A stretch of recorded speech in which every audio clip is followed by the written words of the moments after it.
ওম শান্তি। প্রথমে জানব শিবকে। শিব হলেন নিরাকার পরমাত্মা। আমরা যাকে বলি ভগবান, ঈশ্বর, আল্লাহ, গড, প্রভু ইত্যাদি। আমরা যে নামেই ডাকি না কেন তিনি একজনই।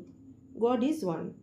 শিব পরমাত্মা নিরাকার, অশরীরী, অর্থাৎ যার কোনো শরীর নেই।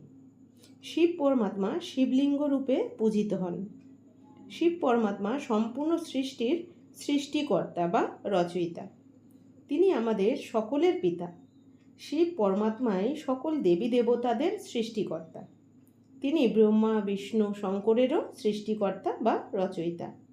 তিনি দুনিয়ায় সমস্ত আত্মাদের পিতা, মাতা পিতা। শিব পরমাত্মা পরমধাম নিবাসী। তিনি একমাত্র কল্যাণকারী। তিনি রচয়িতা আর আমরা হলাম তার রচনা। তিনি নিরাকার জ্যোতির্বিন্দু স্বরূপ।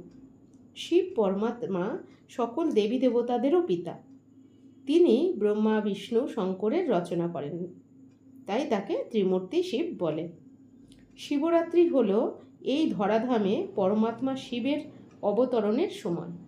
শিব শব্দের অর্থ সদা কল্যাণকারী। লিঙ্গ শব্দের অর্থ চিহ্ন বা প্রতীক।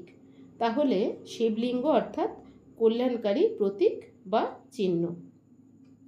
তিনি জন্মমরণ থেকে মুক্ত। পরমাত্মা আসেন গীতাজ্ঞান শুনিয়ে অধর্মের বিনাশ করে সত্য ধর্মের স্থাপনা করতে। শঙ্কর হলেন আকারী দেবতা। তিনি নিরাকার শিব নন। শঙ্কর হলেন সূক্ষ্ম শরীরধারী দেবতা। তিনি পরমাত্মার সৃষ্টি বা রচনা, পরমাত্মার সন্তান। তিনি বিনাশকারী কর্তব্য পালন করেন, যাকে শিবলিঙ্গকে সামনে রেখে ধ্যানমগ্ন অবস্থায় দেখা যায়। শঙ্করই যদি শিব হতেন তাহলে শিবের ধ্যান কেন করতেন? নিজেই তো নিজের ধ্যান করবেন না, তাই না? তাই শিব আর শঙ্কর আলাদা।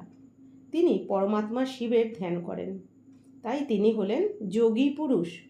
সবসময় পরমাত্মার সঙ্গে যোগযুক্ত থাকেন। শঙ্করের শরীরধারী, তাই তার শারীরিক রূপ, চিত্র এবং মূর্তি দেখা যায়।